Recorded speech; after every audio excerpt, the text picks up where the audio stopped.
Building the end-time ecclesia on Yahweh involves creating a community deeply rooted in the teachings and principles of the Almighty.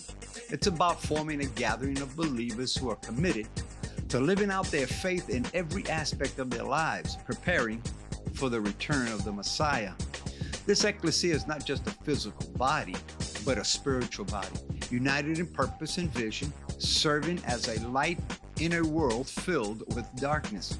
It requires a dedication of prayer, study of the scriptures, and a willingness to be led by Holy Spirit. As we build this ecclesia, we must remain steadfast in our faith, knowing that our labor is not in vain, for Yahweh is with us every step of the way. This is Dr. Ray, and welcome to this week's Hosea International Speaks. We started last week with the principles of building an accurate ecclesia, and we said that the first principle was the ecclesia must be built on the presence of Yahweh, not on personality. Included in that statement, we mentioned the different eras that brought about the different personalities. The era, for instance, the era of the 50s brought about the healing evangelist. The 60s then had to introduce the pastor even in a greater way so that they could house the souls that were being saved under the evangelist. And then the 70s introduced the office of teacher so that those who were saved and came into the house could be trained. But here is where we failed in the ecclesia. Instead of educating the new converts in the word, the church began to hoard the new believers and not train and send. So the new believers had to find schools that would teach in-depth knowledge and understanding of the word. Yes, the churches grew, but there was no maturing of the saints. So this brought about the office of the teacher of the 70s, like Kenneth Hagin, Charles Capps, Kenneth Copeland, Jerry Savelle, you know them all. This was also known as the charismatic movement. In the 80s, brought about the office of the prophet, men like Bishop Bill Hammond, Bobby Connors, and other prophets. The 90s and into the turn of the century, the 2000, gave us the office of the apostle. And now we have what's in movement now is the communion of the saints, or the saints' communion. Now it's time to build the ecclesia the way Yahweh wants it, not the way we do. Again, let me give you that first principle. And if you need to go back last week and go and review it, go ahead and do so toward the end of that session. The first principle is the ecclesia must be built on the presence of Yahweh, not on the personality. Now, the second step, the ecclesia is built on the principles of Yahweh's word and not on the preference of men. The ecclesia is not a church that caters to human preferences or human ideals. In other words, it is not the opportunity of man's choosing, but Yahweh choosing on how his ecclesia is to be run, not the ecclesia of the local pastor. It belongs to Yahweh. He is just a servant. Most pastors actually believe it is bad marketing if you tell people up front that our church is full on Yahweh and we will not tolerate nonsense. These pastors will not have a full service, but trim the worship expressions, the gifts of the Spirit, the spontaneous worship, prophetic declaration, or even the preaching of the cross. I even heard this mentioned. They will not even mention the word sin, or sin is not sin anymore. I don't know what they call it, but I don't know what the scripture says about that, except that sin is sin. And I heard this expression, you read the Bible the old way. Is it any wonder the churches of the past went to the extremes of dress code I remember back in the 60s, not allowing certain things to be worn or going to the movies or even bowling in some aspects. They were not even mentioned, they don't even mention today judgment or repentance, as these are offensive words to the unregenerated person. Did you hear that? Unregenerated person. Once a person is born again, then I don't think judgment and repentance is too hard for them to pronounce. In some places, it's grace without the cross, forgiveness without repentance, and benefits without a price. We must not bring Yahweh down to serve our needs. Ecclesia must rise to meet his purposes and fulfill our assignment. Then there are also churches that build along the lives of preferences of people. Some like it hot, some like it cold. You've heard the old expressions, and some like it in the pot 9 days old. And then you've heard this expression: the attitude gives rise to churches that cater to different strokes for different folks. These are churches that cater or different water levels and the passionate levels of lives of the people.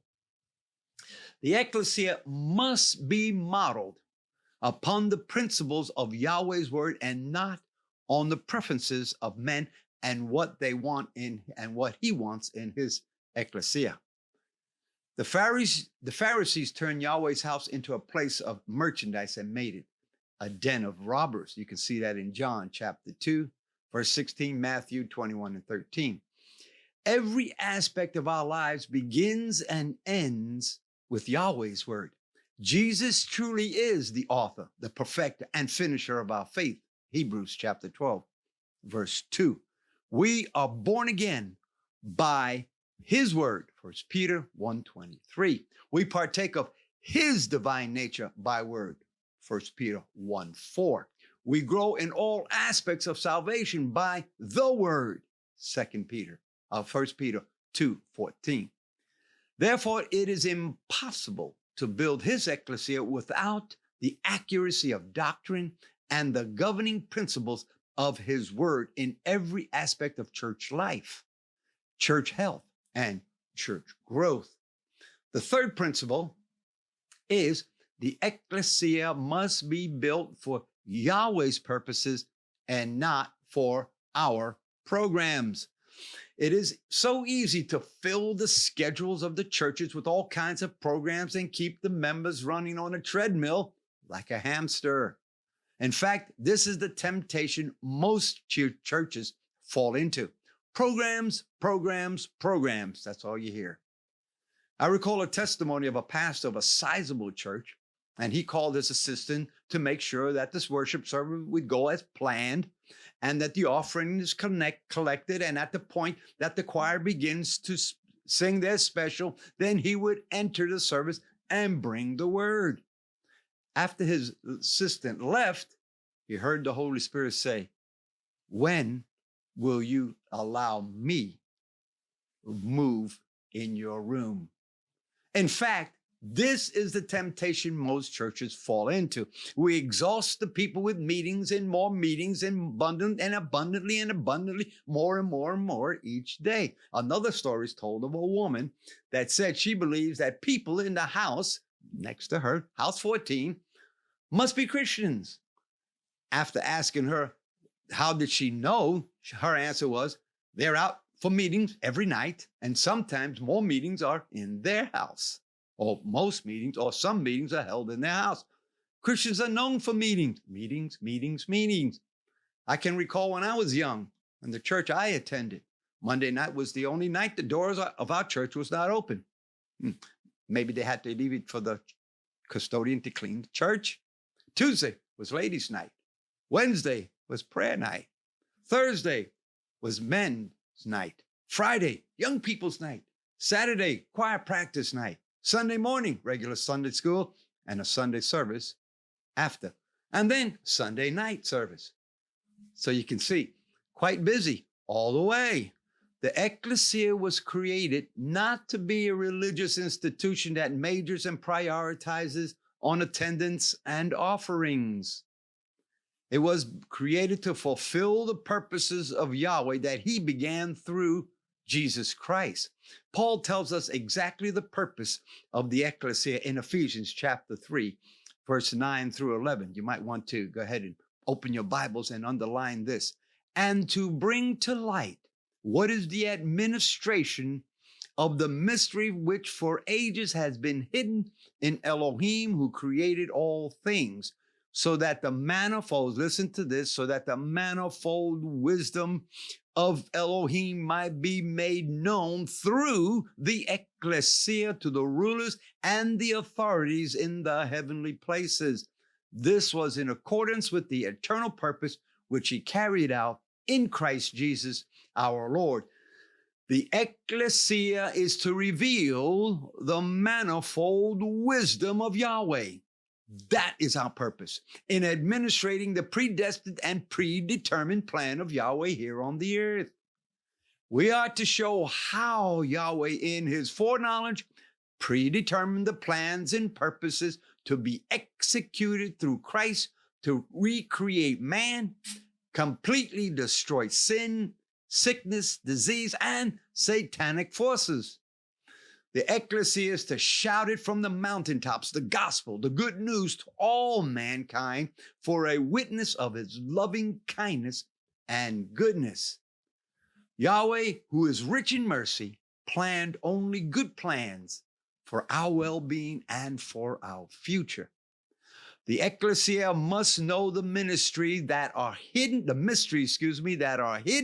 in Scripture, so that Yahweh and his ways and his thoughts are made known to all the earth. Well, I'm going to go ahead and leave it there, and I'm going to pick it up from here next week as we complete the third part of the principles. If you enjoyed this lesson, go ahead and hit the like button, probably right about there. And the more you hit it, the more people get to know about it, and the message of the true ecclesia gets out. And if you haven't subscribed, all it takes is to hit the subscribe button right there. And if you still wish to give to the ministry, you can give two ways, by Cash App or Venmo. You can email me at hoseainternational@yahoo.com or hoseaintspeaks@gmail.com. I'm Dr. Ray, and I'll see you next week on Hosea International Speaks.